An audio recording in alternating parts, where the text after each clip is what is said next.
Hello ළමයි, welcome to my YouTube channel. ටික කාලයකට පස්සේ තමයි මම vlog එකක් අරගෙන ආවේ. හැබැයි මේ vlog එක ගොඩක් කල් ඉඳලා plan කරපු vlog එකක් නන් නෙමෙයි. මම හිතලා මගෙන් ගොඩක් අය අහපු ප්‍රශ්නවලට උත්තරයක් විදිහට තමයි මම මේ වීඩියෝ එක අරගෙන ආවේ. ඉතින් මගේ channel එකේ මේ vlog එක බලන ඔයත් මගේ channel එකට අලුත් කෙනෙක් නම් මම ඔයාව ආදරෙන් පිළිගන්නවා. ඒ වගේම තමයි ඔයා මාව මතක ඇතිව subscribe කරගෙන යන්න. දැනටමත් ඔයාලා මේ වීඩියෝ එක බලන අය දන්නවා thumbnail එකේ මොකද්ද මේ වීඩියෝ එක කියලා. මේ වීඩියෝ එක මම අරන් ආවේ මේ පාර A level කරන. ඒ කියන්නේ 2025 නොවැම්බර් 10 A level විභාගයට යන නංගිලා මල්ලිලා වෙනුවෙන්. මේ වෙනකොට මේ පාර එක්සෑම් එකට ලියන්න බලාපොරොත්තු වෙන ඔයාලා මම දන්නවා ගොඩක් බයෙන් ඉන්නේ කියලා. මොකද මම අද දවස බලනකොට ඒ කියන්නේ මම මේ vlog එක voice කරන දවසට තව තියෙන්නේ එක්සෑම් එකට දවස් 20යි හරියටම. ඒ කියන්නේ අද තමයි ඔක්තෝබර් 20 වෙනිදා. මම දැන් මාස 3කට වගේ කලින් vlog එකක් අරන් ආවා. ඒ level වලට කොහොමද සූදානම් වෙන්නේ, වැඩ කරන විදිහ, ඒ තුනක් ගන්න plan එකක් තමයි මම ඔයාලට අරන් ආවේ. හැබැයි එතනින් පස්සේ මම කිසිම study vlog එකක්වත් වැඩ කරන පාඩම් කරන vlog එකක්වත් අරන් එන්න බැරි වුණා. ටිකක් busy වුණා. ඇත්තටම මේ videos දාගන්න, edit කරගන්න ඒවට time නැහැ. ඒක නිසා මට ඒකට sorry. හැබැයි මම ඔන්න අද අවසාන තුරුම්පුව විදිහට, ඒ කියන්නේ මේ දවස් 20 දී මොනවද කරන්න ඕන, මේ විදිහට වැඩ කරොත් ඔයාට හොඳ result එකකට යන්න පුළුවන් වෙයි කියලා හිතලා මම වීඩියෝ එකක් අරන් ආවා. ගොඩක් අය මට මැසේජ් එකක් දාලා තිබ්බා මේ දවස් 20 කොහොමද කරන්නේ, මට කරගන්න බැරි වෙයිද, මුකුත්ම වැඩ කරපු නැති කෙනෙක්ට එක්සෑම් එක පාසස් එකක් විතරක් ගන්න පුළුවන් වෙයිද, එහෙම ප්‍රශ්න ගොඩක් අහලා තිබ්බා. ඒ නිසා තමයි මම ඔයාලට help එකක් විදියට මේ වීඩියෝ එක අරන් ආවේ. මේක A level වලට යන ඔයාට ගොඩාක් විශේෂ වීඩියෝ එකක්. ඒ නිසා දිගටම බලාගෙන ඉන්න වීඩියෝ එක ඉවර වෙනකම්. මොකද මම දන්නවා මේක අවසානයේදී ඔයාලට ගොඩාක් helpful වීඩියෝ එකක් වෙනවා කියලා. මුලින්ම අපි දැනගන්න ඕන අපි කරන subject වල තියෙන පාඩම් ටික. මම මුල්ම වීඩියෝ එකෙත් දාලා තියෙනවා. හැබැයි මම මේකෙත් mentions කරනවා. මුලින්ම ඔයා කරන්න ඕන පාඩම් වෙන වෙනම ලියා ගන්න එක. ඒ කියන්නේ මම මේක ගත්තේ කොමර්ස් ස්ට්‍රීම් එකෙන්. එතකොට කොමර්ස් වලට අදාළ සබ්ජෙක්ට් තුන ඔන්න මම ඔය විදිහට පිළිවෙලට ලියාගෙන තියෙනවා. එතකොට අපට පාඩම් කරනකොට උනත් මේ පාඩම ඉවරයි නම් මේ පාඩම ඉස්සරහින් ටික් මාක් එකක් දාගන්න විදිහට පාඩම් කරන්න පුළුවන්. මම මෙතනදී අනිවාර්යෙන් කියනවා මේ සබ්ජෙක්ට් වල තියෙන ෆුල් පාඩම් ඔක්කොම පාඩම් කරන්න දවස් 20න් කොහොමත් බෑ.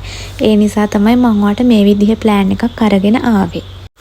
ඇත්තටම අපි මෙතනදී කරන්න ඕන තෝරගන්න ඕන ප්‍රශ්න පහක්. ඒ කියන්නේ අපි අනිවාර්යෙන් ප්‍රශ්න පහක් කරනවනේ. ඒ ප්‍රශ්න පහ මොනවද කියලා ඔයාලා තෝරගන්න ඕන. මම කොමර්ස් වලින් ලේසිම ප්‍රශ්න පහ තමයි ඔයාලත් එක්ක share කරගන්නේ. එතකොට අපි මුලින්ම කරන්න ඕන half sheet කොළ 3ක් අරගෙන subject තුනේ නම වෙන වෙනම ලියලා අපි ලියන ප්‍රශ්න, ඒ කියන්නේ ප්‍රශ්න ටික මොනවද කියලා හඳුනා ගන්න ඕන. මෙතනදී Tamanට ලේසි ප්‍රශ්නය තමයි Taman තෝරගන්න ඕන. මම ඔයාලට help එකක් විදියට මම තෝරගත්ත ප්‍රශ්න ටික ඔයාලත් එක්ක share කරගන්නවා. මෙතනදී economics subject එකේ ප්‍රශ්න number 1, number 2, number 3, number 7 and number 9. voice කරනකොට වහින්න ගත්තා. ඔන්න voice එකේ එහෙම අවුල් ගිහින් තියෙනවා නම් ඇත්තටම sorry. මෙතනදී මම තෝරගත්ත ප්‍රශ්න පහට අදාළව ඒ ප්‍රශ්න පහ හැදෙන්නේ මොන පාඩමෙන්ද කියලා මම ඔයාලට note down කරලා මේ වීඩියෝ එකේදී පෙන්නනවා. ඒ වගේම තමයි මම ඒක මගේ අතෙන් හදාගත්ත පොඩි වීඩියෝ ක්ලිප් එකකුත් මෙතනට add කරනවා.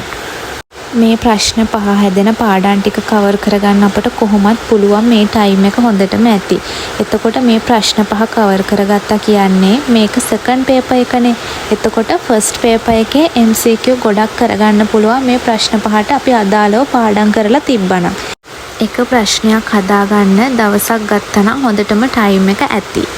ඊළඟ සබ්ජෙක්ට් එක තමයි business studies. ඒකෙත් number 1 2 3 7 8. ඒ ප්‍රශ්න පහ තමයි මම තෝරගත්ත ප්‍රශ්න. ඊට පස්සේ number 1 ප්‍රශ්නය හැදෙන්නේ මෙන්න මේ පාඩම් වලින්. දෙවෙනි ප්‍රශ්නේ මේ පාඩම් වලින්, තුන්වෙනි ප්‍රශ්නේ මේ පාඩම් වලින් කියලා මම ඔයාලට note down කරලා තියෙනවා. ඇත්තටම මෙතනදී එක දවසකට එක ප්‍රශ්නයක්, ඒ කියන්නේ එක සබ්ජෙක්ට් එක ප්‍රශ්නයක් කවර් කරගන්න ටයිම් එක හොඳටම තියෙනවා. ඒ පාඩම පාඩම් කරලා ඒවට තියෙන පාස් පේපර්ස් කරලා ඒ ටයිම් එක හොඳටම ඇති. මොකද ඔයා මෙතන දෙවෙනි පත්‍රයේ එක ප්‍රශ්නයක් හදාගත්තා කියන්නේ ඒකෙන් එන MCQ කොහොමත් කරගන්න පුළුවන්. දෙවෙනි පත්‍රයේ ප්‍රශ්න 5 හදාගත්තා කියන්නේ ඒ ප්‍රශ්න 5න් එන MCQ අපට කොහොමත් කරන්න පුළුවන්. එතකොට අපටත් නොදැනිව අපි MCQ එකත් ගොඩ දා ගන්නවා, සෙකන්ඩ් පේපර් එකත් ගොඩ දා ගන්නවා. ඊළඟට මම මෙතන accounting paper එකේ ලේසිම ප්‍රශ්න 5 විදිහට number 1 2 4 5 6 ඒ කියන්නේ ඒ ප්‍රශ්න 5 තමයි මම තෝරගන්නේ. ඒ ප්‍රශ්න වලින් ඒ ප්‍රශ්න වලට හැදෙන පාඩම් මොනවද කියලා මම ඔයාලට මෙතනදිත් නෝට් ඩවුන් කරලා තියෙනවා. තව අපිට කොහොමත් දවස් 20ක් වගේ කාලයක් තියෙන්නේ. මෙතනදී දවස් 10ක් දාලා ප්‍රශ්න 5 හදාගත්තා නම් අපිට ඉතුරු දවස් 10ෙම පේපර්ස් කරන්න පුළුවන්. මෙතනදී දැන් ඔයාලා හිතනවා ඇති ප්‍රශ්න 5ට අදාළ පාඩම් ටික විතරක් පාඩම් කරගත්තම ඒකක් ගන්න පුළුවන්ද කියලා. මම ඔයාලට මුලින් කිව්වනේ මෙතන දවස් 10ක් අරගෙන මේ ප්‍රශ්න 5 හදාගන්න ඉතුරු දවස් 10 තුල අපි අනිත් පාඩම් ටිකත් කොහොම හරි පාඩම් කරන්න ඕන. අපිට ලොකු බරක් දාලා ඒ පාඩම් ටික කවර් කරගන්න ඕනේ. මෙතන ප්‍රශ්න 5 හැදුවා කියන්නේ අපිට ගොඩක් පාඩම් කවර් වෙලා. ඊට පස්සේ අපි කරන්න ඕන පාස් පේපර්ස් තමයි අවසාන දවස් 10. මං හිතනවා ඔයාලට මම මේ කිව්ව ප්ලෑන් එක තේරුණා කියලා. නෙගටිව් සයිඩ් එකෙන් හිතන්න නැතුව මට මේක පුළුවන් කියලා හිතන් මේ හැමදේම කරන්න. එතකොට අපට අනිවාර්යෙන් මේ දේ කරගන්න පුළුවන් වෙනවා. සිලබස් එක ලොකු වැඩි මට මේක කරන්න බෑ කියලා හිතන් ඉන්නේ නැතුව මේ ප්ලෑන් එක පොඩ්ඩක් try කරලා බලන්න. අනිවාර්යෙන් ඔයාලට පුළුවන් ඔයාගේ ටාගට් රිසල්ට් එක ලබා ගන්න මේ විදියට වැඩ කරලා. ඒ වගේම ඔයා අදම කරන්න ඕන තව දෙයක් තමයි ටයිම් ටේබල් එක ඔයාගේ අතෙන් ලියන එක. ඔයා අතෙන් ලියාගත්තට පස්සේ ඔයාට මේ දවසට මේ වැඩ ටික කරගන්න තියෙන තව කොච්චර දවස් තියෙනවද මේ සබ්ජෙක්ට් එකට කියලා. ඒ වගේම තමයි ඔයා කොමර්ස් කරන ළමයෙක් නම් ඔයාට කොමර්ස් වලදී accounts වලට චූටි අඩු බරක් දාන්න පුළුවන්. මොකද අපිට දවස් 10ක වගේ ටයිම් එකක් හම්බ වෙනවා. ටයිම් ටේබල් එක දැක්කනම් ඔයාලා දකිනවා ඉකෝන් ඉවර වෙලා බිස්නස් ස්ටඩීස් ඉවර වෙලා අපිට දවස් 10ක වගේ පොඩි රෙස්ට් ටයිම් එකක් හම්බ වෙනවා accounts වලට වැඩ කරන්න පුළුවන්. ඒ නිසා බය වෙ නැතුව හිමින් තමන්ගේ වැඩ ටික කරන්න ඕන. මෙතනදී මම කියන තව දෙයක් තමයි මේ දවස් 20 බාහිර වැඩ ඔක්කොම නවත්තලා තමන්ගේ A level exam එක වෙනුවෙන් ફોකස් කරන්න. මම මෙතනදී කොමර්ස් ස්ට්‍රීම් එක වෙනුවෙන් මෙහෙම ප්ලෑන් එකක් ගෙනාවට මම දන්නවා ඔයාලා ඒ කියන්නේ ආර්ට් සබ්ජෙක්ට් උනත් බයෝ මැක්ස් උනත් ඔයාලගේ ටයිම් එක මෙන්න මේ විදිහට දාලා තමන්ගේ උපරිම රිසල්ට් එකට යන්න වැඩ කරන්න. මම හිතනවා මේ වීඩියෝ එකෙන් ගොඩක් දුරට හෙල්ප් එකක් වුණා කියලා මේ පාර එක්සෑම් ලියන අයට. එහෙම හෙල්ප් එකක් වුණා නම් මගේ මොකක් හරි අඩුපාඩුවක් වුණා නම් අනිවාර්යෙන් කමෙන්ට් එකක් දාලා ලයික් එකක් දාගෙන යන්න. මම අලුත් වීඩියෝ එකකින් හම්බෙන්නම්. එහෙනම් all the best for your exam.